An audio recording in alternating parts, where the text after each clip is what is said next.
Andrew McCART, IFL TV, proudly sponsored by Everlast. I'm here with the victorious Jason Quigley. Jason, sitting ringside, and I was like, I enjoyed the fight so much, man. It was like a throwback fight. Yeah. I enjoyed it. My question is, did you enjoy it? Yeah, of course I enjoyed it. You know, it was a great fight. Obviously, I'm only after realising, like, it's been a hell of a long time since I've been in the ring. Shane had two fights through the pandemic. You know, he kept nice and busy, and he was on some momentum. You know what I mean? He was fighting good and he was performing well.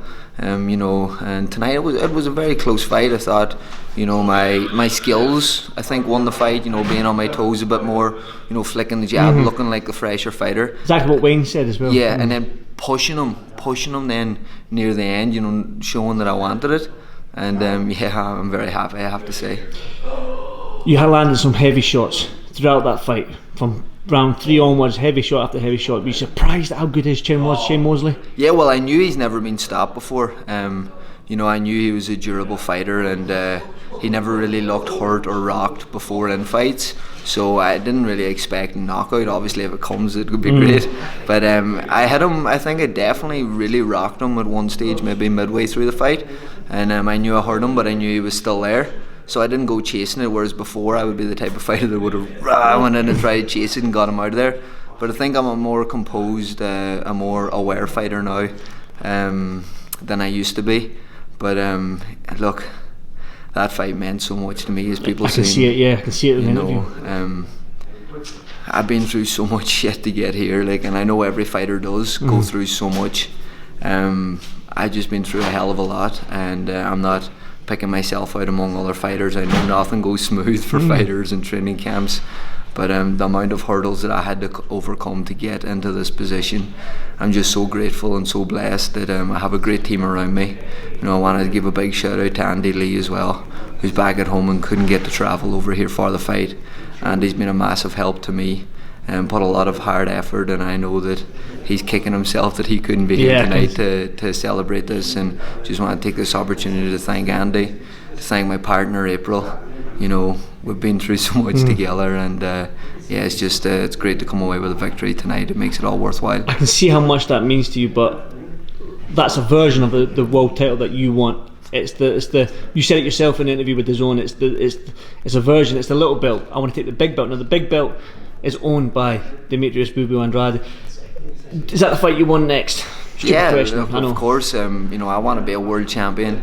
Bobo Andrade is the world champion. He's running into press conferences trying to get the Canelo fight. I obviously don't have the opportunity to run into his press conference and get his fight, but you know, I think I earned my right there now tonight by winning that belt and putting in a solid performance. And yeah, I'd love to fight him for the world title. I'm not going to be disrespecting him. I think Bobo Andrade is a great champion. I looked up to him as an amateur when he won the World Championships in Chicago.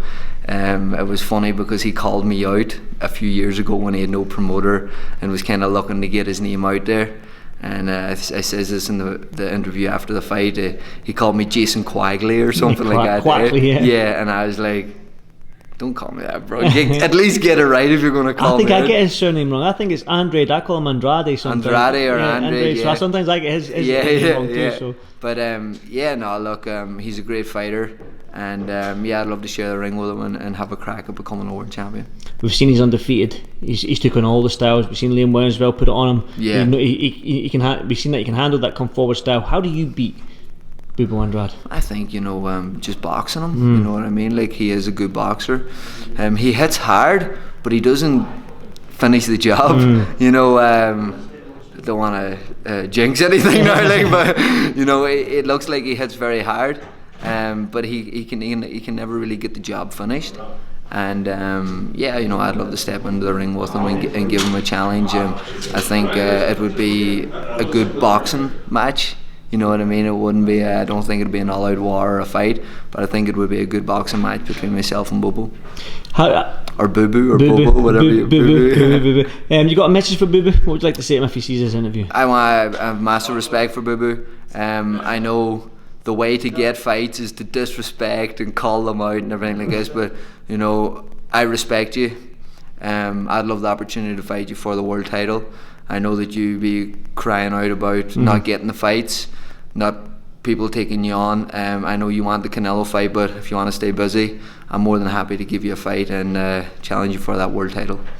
Yeah, but quick word on Wayne. He was in your corner tonight because Andy Lee couldn't be here, but it seemed that them two gelled work together, even though they're 3,000, 4,000 miles apart. So the game plan was executed to near on perfection there. You look at it, right? How blessed am I?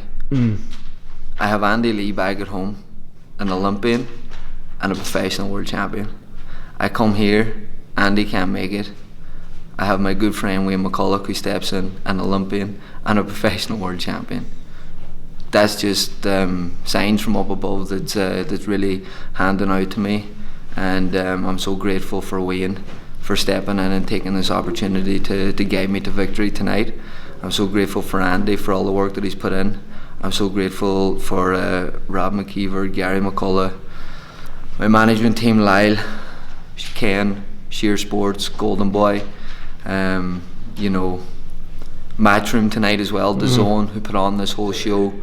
I'm really blessed with the team that I have around me. I'm so thankful. Jerry Hussey back at home as well. He was my sports psychologist whenever I was in the Irish national team, and I ended up living with Jerry for about a year and a half in Dublin, him and his wife Miriam, and Jerry's always been a real close friend now and has been texting me every day and has been on the edge of the phone as well, talking to me, taking my mind off the fight as well times, not letting me think on it too much. And I'm looking forward to getting back playing Junior B hurling and Junior B GAA when I get back home as well. But but a massive shout out as well to my family, my mother, my two sisters Jade and Holly, my partner April, and our little girl Sierra. I'm so blessed to have these amazing people in my life. You seem like a lucky man, definitely, after hearing all that. You've got so many good people in your life. But I do want to touch on that judge that gave it a draw. When you heard that read out, what was going through your mind? I thought it could have been a draw. I felt as if I did do enough in the fight. I felt as if I was the fresher kind of fighter. I seen Shane, starting to press a little bit. I knew that he was like, is this slipping away from him? So I could sense that, and I think the judges sensed it. And I got in there then, and I took care of business. I thought it could have been a draw. If it was a draw, I would have took it happily because I know it was a great fight. But massive respect to Shane. And rematch?